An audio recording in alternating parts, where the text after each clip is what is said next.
doctor. Hi, I'm Dr. Dovec, and she's a dietitian. Hey, I'm Hannah Schuyler, and together we are the DoctorXDietitian Collab. And today we are talking about a very, very hot topic. It's going to be about scale victories, or the scale in general, and how we love it and we hate it. Yeah, we definitely, you did a reel the other week about do you love the scale or do you hate the scale? Yeah, and it was like a unanimous, I hate it. It just controls your mood. Well, we love it whenever it shows us what we want to see. Exactly. Yeah, I have definitely love-hate with the scale. So do I. I'm also definitely one of those people, if it is not the first thing in the morning, and I will not drink anything, that is the only time I will get on the scale and trust in it. Otherwise, I'm like, no, it's wrong. By at least 10 pounds. That's what I do. In the afternoon, you know? Oh, absolutely. Yeah. Even if I won't even do it after I take a shower if my hair happens to be wet, because that weight of the water on my hair may literally increase it by an ounce. And it's so stupid. I mean, realistically, we know that it's going to fluctuate. We're smarter than that. But yeah, it's wild that we just have this mindset that it can really make or break our mood. I think it does it to every human. Yeah. I know that there's so much controversy on how much you should weigh yourself. The American Obesity Society actually says that you should do it every single day. And we talked about that before. And I just feel I don't know, you can get too obsessive and it can just really really almost be all consuming. Yeah. And I'll have people tell me oh, well, if I weigh more one day, then I won't eat as much or something. Mm-hmm. And it's it's really not true. It's probably, there's so many things that factor into that, maybe of a 1-2 pound shift one day to the next. And it doesn't mean you should restrict further. No. That all comes from diet culture and weight culture and, magazines for the longest time telling us we need to slim up and slim down and whatever. But exhausting. It is exhausting. And of course we work in weight loss. So it's not we're here saying that no one should lose weight. I mean, it's what we do. So it's, it's definitely treading that line between what is healthy and safe and makes sense and what becomes obsessive. And again, if it's really ruining your mood, get away from it. It's fine. Exactly. And so today we really want to talk about the set point as well, and about how that is something that really describes the trajectory or how you lose weight. Mm-hmm. And I want to have a graph that kind of shows it. I think that the expectation is you're going to step on the scale every day and see a steady drop in a perfectly proportional rate to the day before and the day after and how all that works. But it does not work that way by any means. Not at all. And I want to talk about some of the abbreviations that you might see, like HW, SW, CW, GW. So we're talking about the highest weight, your surgery weight. That's the day of surgery, how much you weigh, your current weight, your goal weight. And people will kind of do that as almost all right, here's who I am. This is a snapshot of where I was, where I am, and where I want to be. And that's sort of the lingo. So some people are oh, that's what that means. Yes, so hopefully that'll clear that up. CW, current weight. I didn't even start with the right one. HW, highest weight. Yeah. GW, goal weight. SW, surgery weight. Exactly. That's the wrong order, but that's what they are. Yeah. So if you see that, that's what we're talking about here. And so the highest weight, a lot of people don't really know what it is because of that whole, I don't know, or sometimes scales, maybe some cheap, Walmart scale might not go up to a certain, only up to 300 pounds or something. And so you might not really have an accurate knowledge of where you were. You might have an estimate to know where you come. So the scale, the objective number, it can be good to help you to have at least some kind of way of measuring your success. It's data. I mean, that's what it comes down to at the end of the day. It's data. It's it's neutral. It's a number. Exactly. It's pretty much the only proof. We're going to have a whole thing on NSV's non-scale victories.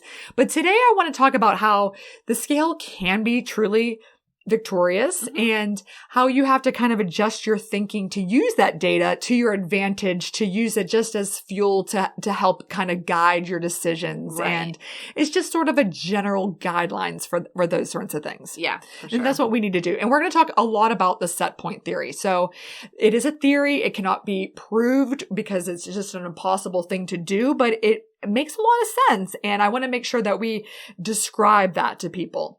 So I want to talk a little bit about what life is like before surgery in terms of the scale. So before surgery, you're like probably most people and you're thinking about this for a long time. You've done an average of 22 different diets. We've had all these statistics before, and you have done every single thing in your ability to restrict the amount that's going in and to also maximize the amounts of movement that you're doing. So calories in, calories out. You've tried that. It's not quite working. Eat less, move more. I just hate that. I just hate that. Yeah. It's just not going to work like that. But you've tried it and you've done like all the different multitudes of way of like, okay, this seems to work with me. This doesn't.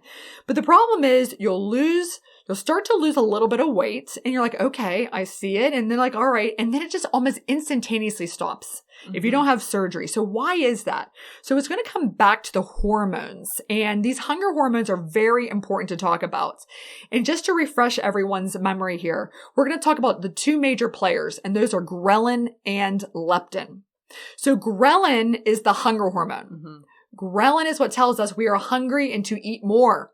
So when you start to lose weight or restrict what you're taking in, our basic survival mechanisms will kick in because our body thinks it's starving, and we are been told for generations and hundreds of years that we're in starvation mode. Boom. Skyrocket the ghrelin so that we go searching to get fuel into our bodies. For sure. So ghrelin is undeniably, objectively high. The serum levels, your blood count of ghrelin is higher. Also, when you start to lose weight or restrict the calories and increase the movement, you're also going to see a decrease in leptin. And that's crazy too, because leptin is your hormone that tells you if you're satisfied, the satiety hormone. And if that is lower, it's like I'm hungry and I can't fulfill myself. And the minute I eat, moments later, I'm like, oh my God, I am hungry again. I mean, we've all experienced that. Yeah. I mean, I'm sure you have, I have. Yeah. It's just our bodies are not adapted for weight loss. Like that's truly it's not our primary goal. Our goal is to survive. I mean, that's what our bodies are like designed to do. If you look back through evolution and all of that, we're here to survive, not to be a certain weight. Exactly. And so some of us, our set points are different than others. And that again has a lot to do with our genetics and our makeup and our microbiome and a lot of different theories. So some of you might be like, oh my goodness, I struggle and I stay at 285. Plus or minus. So the set point is truly that. It's about you get to this point and plus or minus 5 to 10 pounds swing both directions. That's where you sort of reside. Then if you take your foot off the gas of trying to really like eat less, move more, next thing you know, it's really, really easy. All of a sudden your set point is now 300 pounds. Yeah. And then the whole thing. And so it's easy to increase it. And it's really hard because of the hormonal changes. It's not a lack of willpower. It is the set point acting against you and these hormonal changes that make it that you are stuck there. So that is why a lot of you, I see patients over and over again that are like, you know what? I just want to start off this consultation. I hear this almost every other patient will say this exact thing. I just want you to know, I just want to be very fully transparent with you. Full disclosure. I don't know if I want to do weight loss surgery. I said, okay, I totally respect that. Like I just am here to learn more. Got it. And this is during our one-on-one portion. So then they'll explain this whole thing like, but then they'll like just start to beat themselves up. Like, but you know, I have done these things, but it's no excuse. I could be better. I could be better. Yeah. Could be better. And I know it's me. So you know what? I'm just going to try one more time. And then I say, listen here.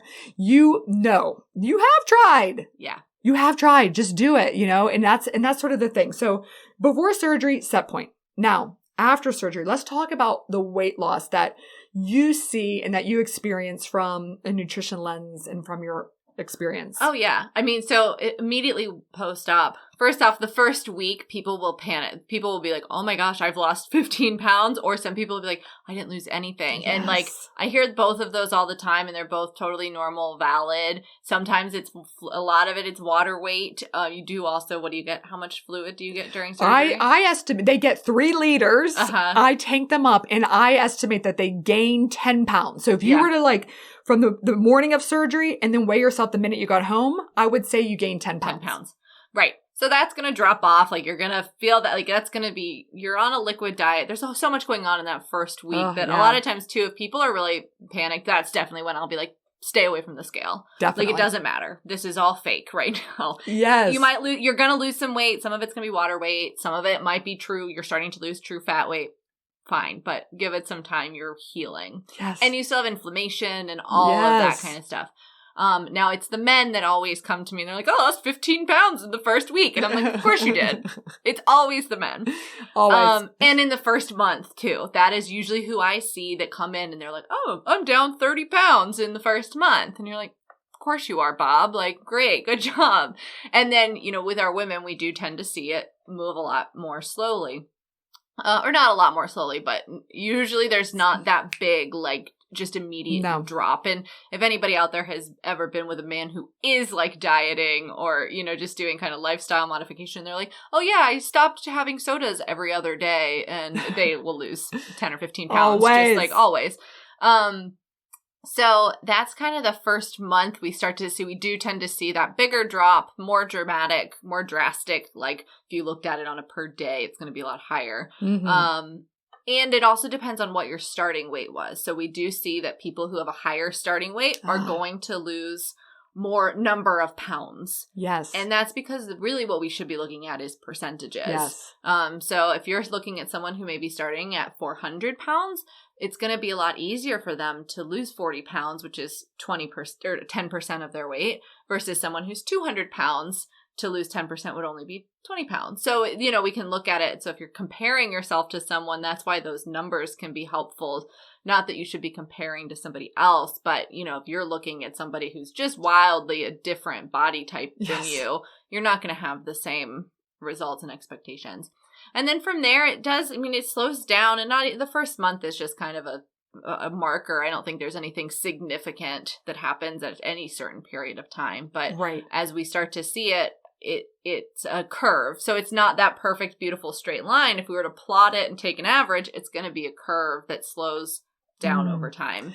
Yeah, very much so. So the first month is just like you said, it's so variable and it has a lot of things. And some of you might have edema or swelling and high blood pressure and you're on a diuretic and we've held that. And then now you're experiencing more swelling and weight gain and we have to readjust your meds. So guys, there's a lot going on there, but I see it a lot of times. We talk about comparison and like you just said, I think that's such a great point that someone who starts off at this body composition, this height, this weight, this BMI, this distribution of their weight is very different than maybe somebody else that doesn't have that.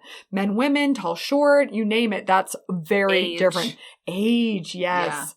Yeah. I would also say like pre-postpartum, you're going to have different... You're going to just have different physiologies and, or we look at, like you said, body composition. So somebody who has that abdominal weight, a lot of times you might notice their stomach is just going down quicker because they just have a larger, and maybe your, thighs are getting smaller. I tend to see the most change immediately in the face. Though. Oh, yeah. The face and the boobs. Yeah. And then there's the dreaded 3-week stall. Well, there's going to happen. So you guys hear this. It's going to happen. You are going to stall. So that's what I want to tell everybody is that men will lose between 20 and 25 pounds the first 30 days. Women will lose about 10 to 15 pounds. That's an average. You might lose 15 pounds on day 1 and nothing else for the next 29 days. It will almost always happen that way. Or it's like 29 days of nothing and then you lost overnight seemingly 15 pounds. And that's because your body, now you're massively reduced calories, like you just said, massively reduced intake because you just simply cannot take it in. You're also being compliant with the diet, which is like liquids, which is like sugar-free liquids. There's nothing in that. Right. And then a little bit of protein. So you're really not getting much. And so now your body will be like, whoa. And just like when you do before surgery, all of a sudden after surgery, same thing. You'll lose it. And then you're going to get stuck because your body is almost like, okay, so you just lost 15 pounds. So you go from 285, we'll say for that example, down to 270.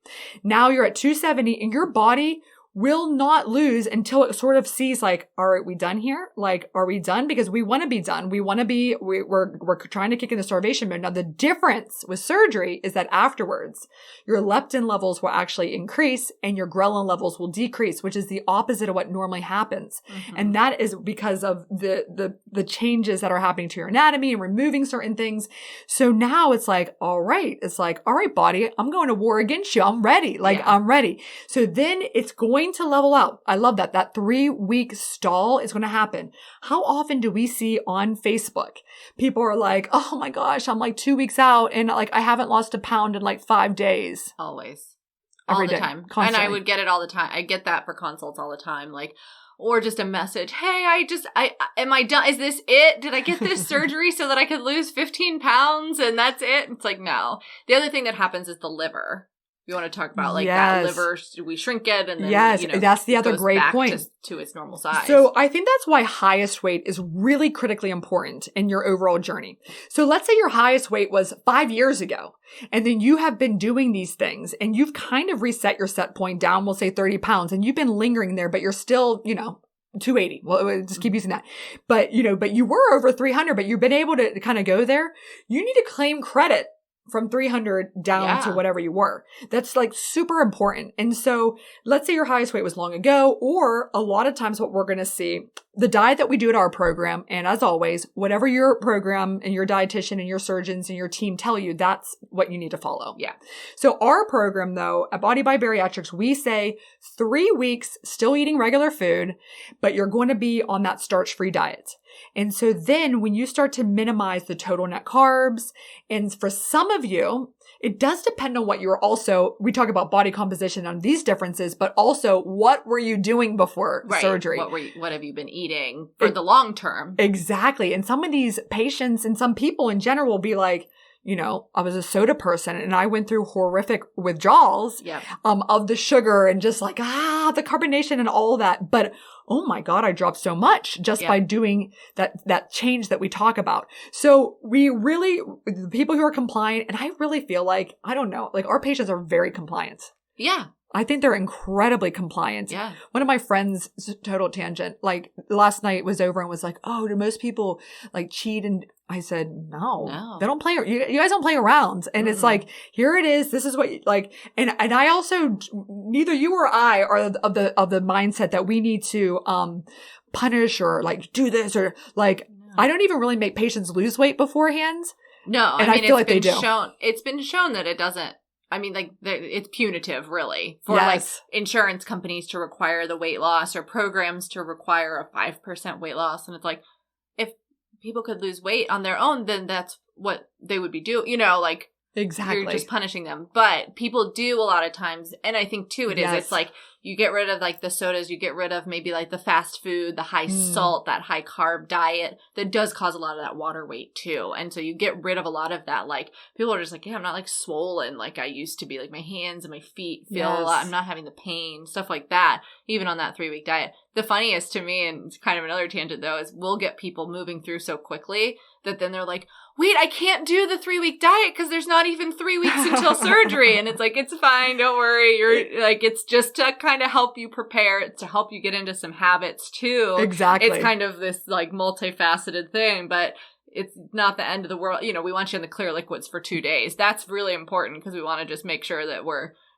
emptying out your stomach and everything like that. But yeah, that's usually, it's less of like, oh, I didn't follow the diet or I'm not going to or anything like that. People are more worried that like, I don't have time to do 3 weeks. Oh, I know. Our patients are like overachievers. I mean, like you all know who you are too. It's pretty much all of you. I mean, it's incredible.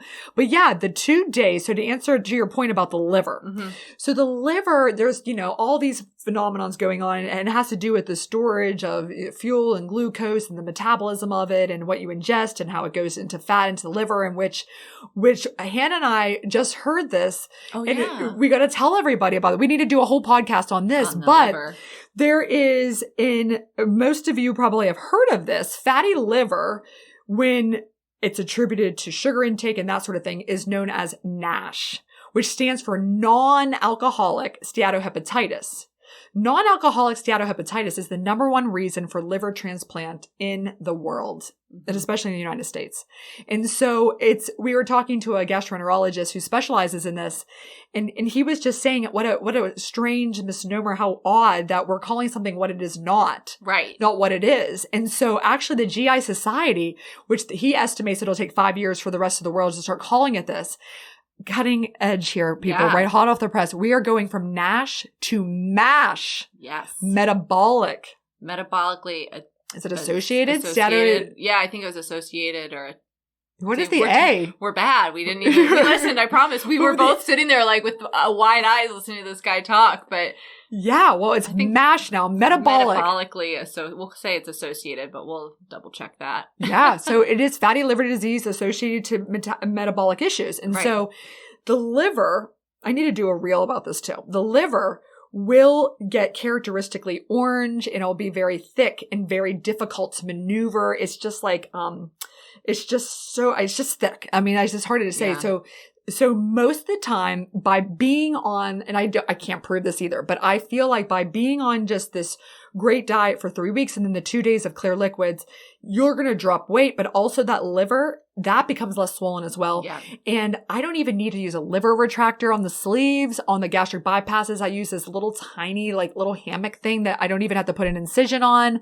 And so it's pretty rare that I actually have to get out a liver retractor, which is like this metal device that hooks and elevates the liver, and it has to be hooked to the bed. It's a big deal. You have to crank it up. It's like, you just hope your liver is, if I say I had to use a liver retractor on you, that's just not great. Yeah.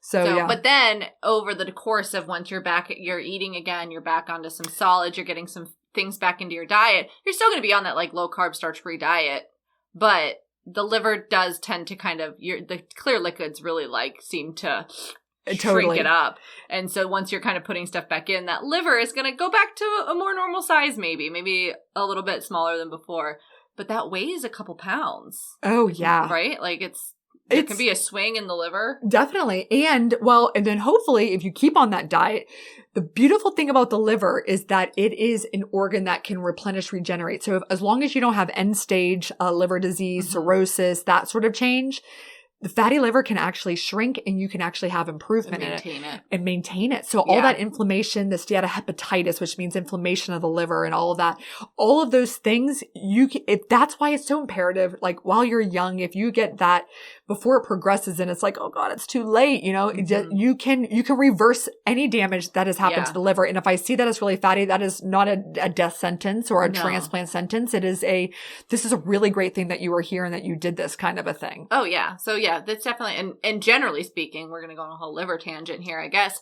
but weight loss is one of the main treatments of like fatty liver disease. That's it. That's all you can do. There's no med. Right. It's a weird thing. Yeah. There's nothing else to do. So gastric bypass and second sleeve like gastrectomy are the number 1 and 2 treatments and pretty much the best treatments that exist for MASH, my friends. MASH. We're so new age. We are so progressive. Edge. We're so progressive. Oh my goodness. So, okay. So you have the clear liquids. Now this is another thing I wanted to bring up. So what we're saying here, and I don't want anybody to hear this, is that, oh my gosh, the clear liquids, it thins out your liver. It's so great. You drop this weight. You feel good. Everyone's like, oh. In fact, people will show up the day of surgery and say like, my husband even said to me, why are you going to that? Look how much weight you lost. I should just be on clear liquids. Now, so after surgery, a year down the road, you're like, oh, I need to reset, the pouch reset. My gosh. And so people think that, oh, the pouch reset is just to go back on this clear liquids. But even though your stomach is smaller, it ain't going to work. And I don't want anyone to go there. So what is your feeling on the pouch reset? The pouch reset is just nonsense. You're going to go on a liquid diet for like a couple days a week. I know you see different like protocols or whatever, but it's not going to do anything. No. For the long term, you might lose, again, you're probably going to lose some water weight. You're probably going to lose a few pounds. And then once you transition back onto your regular diet, you're going to gain the weight back. If you're noticing you're in a stall or you've had some regain, it's less about doing a reset and more about going back to the basics of the diet and just really doing an audit of what are you taking in. Are you really following what you kind of think you are, or are things slipping in and you're not even realizing it? Do that instead. Yes. Like, don't do that. The other thing that people will ask is like, oh, well, can I just do the clear liquid diet for like a week before surgery? No, please don't. Because you're going to be weak. You're going to be tired. You are not going to feel good. Do it for however long is told to you by your practice. We're 2 days. Yes. I think that for clears is pretty much the standard. I don't think anybody's doing clear liquids for much longer than that, if at all. I hope not. I hope not either. Because again, you're just not getting... It's very minimal. I mean, it's like you could probably get 200 calories on those days, and you're just not going to feel good. No. You're going to have headaches. Like, you're just going to be tired. Yeah. And then we have to be very careful because when patients come in, we have to just so perfectly make you be like as low as we can go before you get like behind the 8 ball almost too much. Right. Exactly. So it's very important there on that. Okay. So that's the first month. And then there's, and something that we're working on, which for some reason I've never really done in my career, but we've talked about this a lot, is we are now keeping track at every time you are seen postoperatively where your weights are. Yeah. So I know that week 1, I did a sleeve and a bypass. They lost 12 and 9 pounds. So I'm going to put like their starting things, and I'm just going to keep tracking these data points so that we can start to see like an average. It's just going to keep summarizing the average at this exact day post-op. This is what this person who started at this height in this weight is now today. Mm-hmm. So you can kind of get an idea of where the proportion is. So then we can make some sort of like calculator of where you should be at that part of your journey in the weight loss surgery postoperative cycle. Yeah. So that's really important. Now, there's going to be outliers. And if you are one of them and you are trying and all of those things, which of course we assume you are, that is not a terrible thing, but we are very much of the belief that we must intervene early to get you on the correct proportional weight loss on the right trajectory when you are stuck, because you're going to get stuck. You're going to get stuck. So hear that. But when is it time to intervene? Mm-hmm. And, when you're seeing somebody at some sort of, the first month, like you said, like, there's nothing really to say or do. Yeah. It's like, we got to just wait till you level out. Yeah. But let's say month 3. I think that's like probably when you'll be able to see like where you should be. Yeah. Like, what do you tell people from a nutrition standpoint when they are at month 3 and they are behind? Like they've only lost, let's say like 15 pounds, which should be a month weight loss, but they're now at month 3 weight loss. Yeah, I usually, again, kind of look at that audit of like, what are you really taking in? Mm-hmm. One thing I usually look for is, are you still depending heavily on protein supplements in your diet, or are we getting into more real food and more, meats and plant-based proteins? Are we getting in our veggies? Are we getting in our fiber, our fruit, all those types of things versus, I'm having a shake for breakfast and I'm having Quest chips and I'm having a Quest bar and, and it's just all these things. And at the end of the day, I just want to put this out here so no one misquotes me or anything. There's nothing wrong with processed foods. I'm not a hater on processed foods. However, I think that we can look and see, okay, what degree of processing is being used in these foods? What are we replacing? Why are we using them? Is it because you're on the go? Is it because you are not tolerating other things? Like, let's really look at that. So that's usually one place I look at and try to say, okay, great. Instead of one of those protein bars, can we swap that with, something that's a whole food product, or less processed, minimally processed type of food. Fluid, I will look at too. A lot of times people are like, maybe I'm getting 40 ounces of fluid a day. I'm not quite getting up to the 64. Let's get that in. Are you eating 3 meals a day? A lot of times people are only maybe having 2 meals and they're not quite getting enough. They're not getting their protein needs, and all of that is important. Again, our bodies are smart. Like they are going to try their best to survive, and that's what we're fighting against.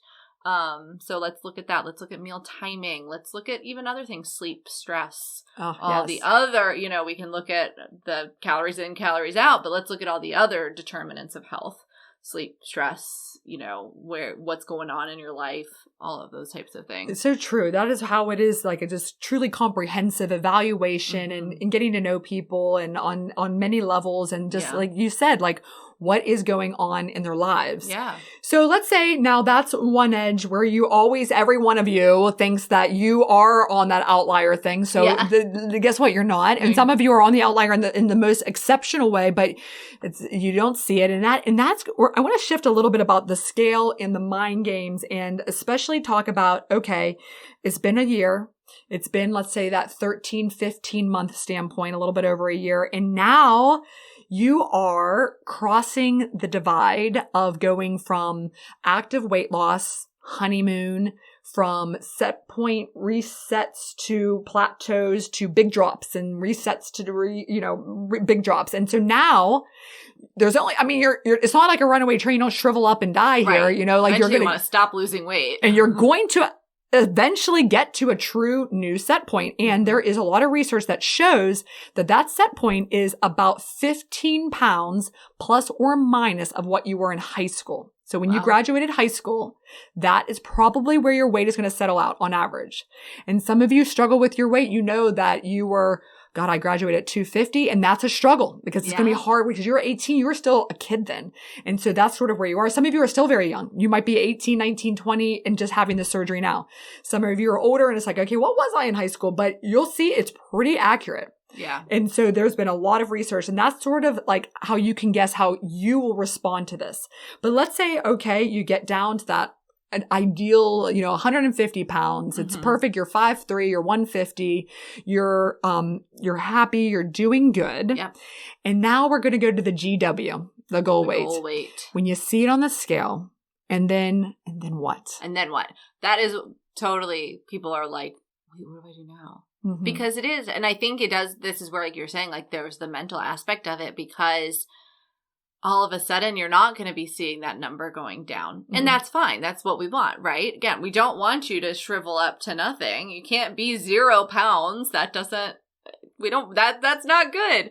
So, we get to that goal weight. I think having that conversation with yourself, celebrating it, being excited for yourself, put it, share it with your friends or on Facebook or however you choose, go and, go celebrate at the theme parks or, I had one patient who previously, when he got to a certain weight, he bought himself a kayak, and like that was his like goal, because it was like, I can finally like take the kayak down to the lake by my house, and like that was his like one of his things. So whatever it is that you celebrate to do, I think that's an important milestone. And then really what it's going to be is transitioning super slowly, and it's going to scare the hell out of a lot of people. Mm-hmm. We're going to increase your carbs, and you're going to go up by way more than you think you should. If you have been on this, 50-gram carb diet for 13, 15 months, even if you have gone up a little bit since then and you've been, in your journey, we're going to go up. Mm-hmm. The thing that I try to emphasize with people, and I was just talking with a patient yesterday she's like almost there. She's like, okay, so once I get this last 8-10 pounds off, how do I do this? And I was like, we're gonna almost like double your carbs. I was like, don't get scared. You just see the face of like, we're going to do it so slowly. Yeah. It's going to be a few grams at a time, 5-10 grams at a time. Let's do that for a few weeks. Let's see how your body responds to that. Okay, then we're going to go up a little bit more over time until you find, because eventually we want your calorie intake to be closer to a normal caloric intake. You're still a human who needs to function and survive. And a lot of our patients, we've talked about this before, are doing a lot of physical activity and they're exercising, and they need the support to build muscle and to, meet their goals in that aspect too. And so, eventually we're going to want you to have like a more normal calorie intake. You're not going to live on 800 calories forever. That is the truth. And even in your customized meal plans, it won't even like let us put in that 800. Yeah. Like 1200 is the minimum that it will let me put, because it's for adults. And generally the consensus is that for long term, anything below that is insufficient. Now, again, we do know that bariatric patients are going to be on a lower calorie, and that's why I also don't really use calories in, when I'm giving people. I know. I hate calories. I've been saying calories a lot this episode, but don't even worry about that. No. But so it's going to be that, and it might be, maybe we need to look at how are we doing your snacks? What are we adding in? How are our meals? Are you able to kind of get a little bit bigger portion? To get those extra calories. You might need to go up on the fat a little bit too to get the calories. And again, it's going to be like percentage of your intake is going to be your percent of protein, percent carbs, percent fat. So when the whole number gets bigger, all of those absolute numbers get bigger too. So you're going to have a higher fat intake, which is an easy way to get in more calories as well, because fat is more calorically dense than protein and carbs. But that's really what it's going to be. Yeah. So, okay. So this patient that you're talking about, let's just use that person as an example. Mm-hmm. So they have now, let's say 2 months from now, they lose that last 8 pounds. Mm-hmm. They see that magical number, and okay, let's say it was 150, and they're at 150. They're at 150. They're at 150. And okay, this is good. You're taking pictures. We're celebrating. We bought the kayak. We are rocking, right? We're happy. And then I'm at 155. Yeah. Now, what am I supposed to do? It's all over, just like I suspected. I mean, I'm a loser. Here I am. Right. I've gained 5 pounds and now I'm at 160. I'm at 160 and I am unraveling and I am now having body dysmorphia. I can see I'm gaining it back. I can see how I look. And I'm telling you what, guys, crossing the divide from the honeymoon of weight loss to the maintenance mode is not glamorous. It's actually really mentally, I think it's the hardest thing that we don't talk about enough in this journey is that moment. Yeah. Well, right. Because a little bit of regain is normal. You're going to have regain. You're going to have regain. You're going to have stalls and regain. Again, no one wants to hear that. And it's scary because you're like, I've done all the diets before. I've done all these plans. I've done all of this before. And now I did this big change. You know, it's supposed to be this like super successful. And now, like you said, I feel like I'm failing because I gained 5 pounds. Yeah. But on the flip side, you've lost maybe 95. You know, maybe you had lost 100 and you regained 5. I know. So for us, and even for this person, let's say this person can rationally look at another person, the same exact scenario, and be like, God, you look insane. Look at, oh my, is that you? Right. The before and now, and you're amazing. But whenever it is ourselves, why do we have these, like, I don't know if it's standards. It's like, I don't understand. And this is universal. I have yet to meet anyone who does not think this way. Yeah. So how do we break that? And how do we basically give ourselves like grace? I'm even talking to myself, which might sound crazy. Yeah, no, it is. It's the thing of like, would you tell your best friend that? No. Then why are you telling yourself that? You know, and that's hard though. It's easy to say, but it's hard to put into practice. And that's where a lot of times I think too, at this point, it might be maybe if you haven't been working with like a mental health professional, this would be the time, you know, maybe you're exploring plastic surgery and that's going to be something that's going to help you, you know, and again, not to say that your worth is settled on your looks or anything like that. No one needs the surgeries to like, you know, if you are happy and satisfied, that's all that matters. But if you're not and there's something that can be worked on, maybe it's something to consider. But I think, yeah, it's just really tough. And then again, I'm going to say this a couple times this episode, but like, look at what are you doing? Are you starting to be like, well, I'm at my goal weight. I can start to, you know, Hannah said I can go up on my carbs. And so I'm eating, you know, pretzels every single night after dinner. Maybe not really what we mean. You know, am I starting to slip with, okay, we're going to more and more birthday parties this month and I'm having larger and larger pieces of cake at the birthday parties, like starting to be real and honest with yourself. You know, I think we don't want you to feel like you're on like quote unquote a diet for the rest of your life, but being realistic about what are we really doing and is there something that I can dial in to just check myself because I got so excited. I met my goal weight. I was maintaining really well and things started to slip. Yeah. And I think that, you know, even those examples of pretzels and cake or whatever your kryptonite is, we talk about this a lot. Boy, I have a lot more thoughts on all of this. It's just, so my own like weight loss thing. So my set point is 165 pounds. I'm 6 foot tall. If you guys don't know how tall I am, I was like 165 and I feel like that was like the most ideal weight. I mean, for my height and like 5 pounds per inch, I'm like perfect. And then I was like just doing this job and saying over and over again, like, you know, don't eat the pretzels, the popcorn, the chips and the sodas. And so I just decided that I was going to eat a lot at every meal, eat a lot of protein. And I literally practice what I preach. I just don't like nibble, pick, graze in between. I don't snack much. We work together all the time and like, do you want something?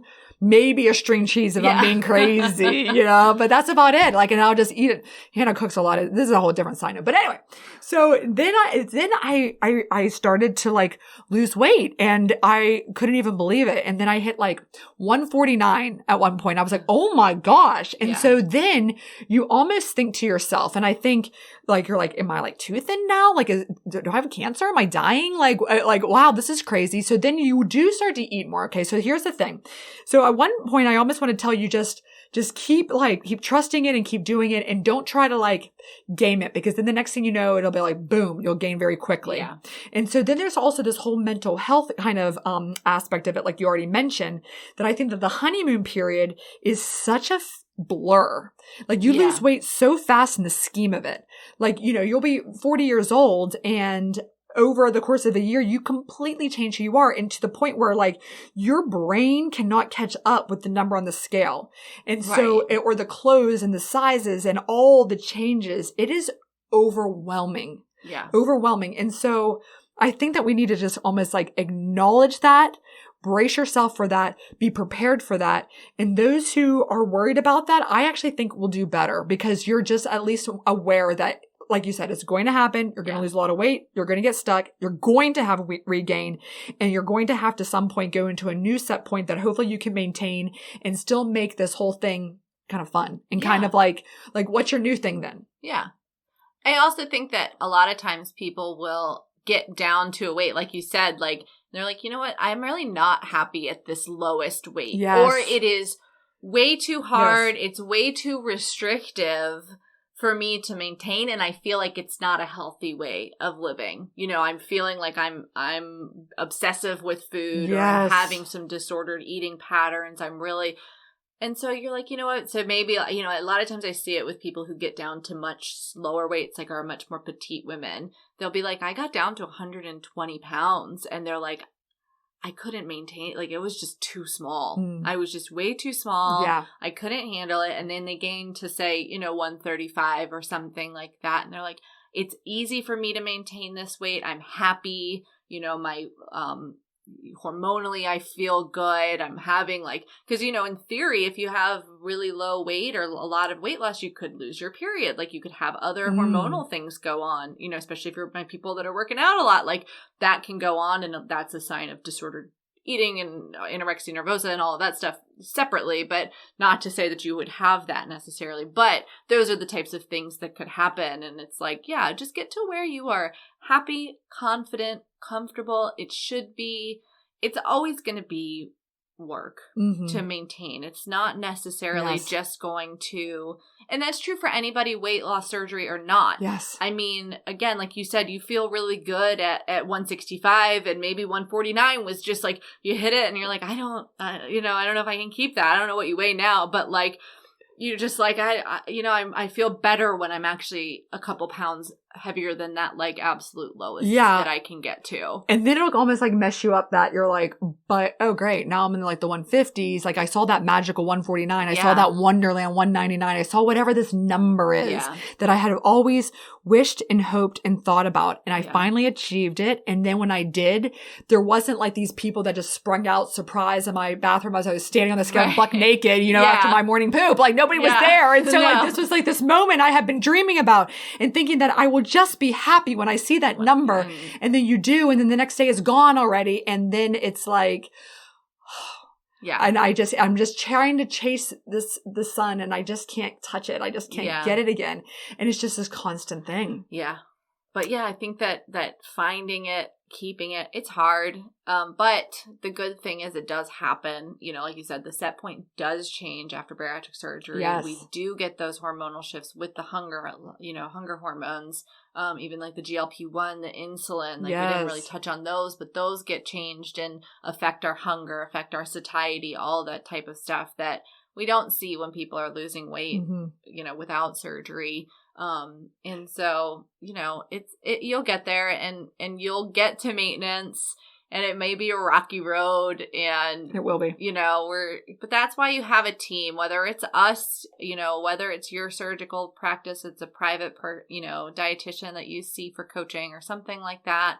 You know, there's a lot of resources out there, and maintenance doesn't have to be scary. It doesn't have to like haunt you, and regain is normal. Yes, totally. I do want to say one more thing about GLP-1 though. Oh yeah. So the GLP-1, so the whole thing behind, and you need to listen to our 4-part medical weight loss series from the end of 2022, early January of 23, where we really dive into this. But the whole thing about those meds working is that they are agonist, or they are trying to accelerate the effects of the GLP-1. after you have weight loss surgery, in addition to your ghrelin going down, your leptin going up, also your GLP-1 levels will go up. And that means that if you were on an Ozempic, which is semaglutide at low dose, or Wegovy, semaglutide at higher dose, or a Mounjaro, tirzepatide, and it works different ways. If you were on those before and had maybe good results, maybe phenomenal results, maybe results, it means that after surgery, if let's say you do get stuck and you do need an intervention and you go on those meds, your body after surgery already has higher GLP-1, and then you add more GLP-1, you're going to have a better response to those medications than you did before surgery. So it's like, well, I've tried that and it didn't work. And if you're experiencing that, so I'm a huge proponent of surgery plus those medications if you get really stuck and you need a little bit of that extra push forward. So the weight, it can help, the number on the scale can help you to just see that, okay, we need a little bit more, a little sprinkle of this here for this patient, a little sprinkle of that for that patient, and help to really create that individualized plan that will help you to succeed.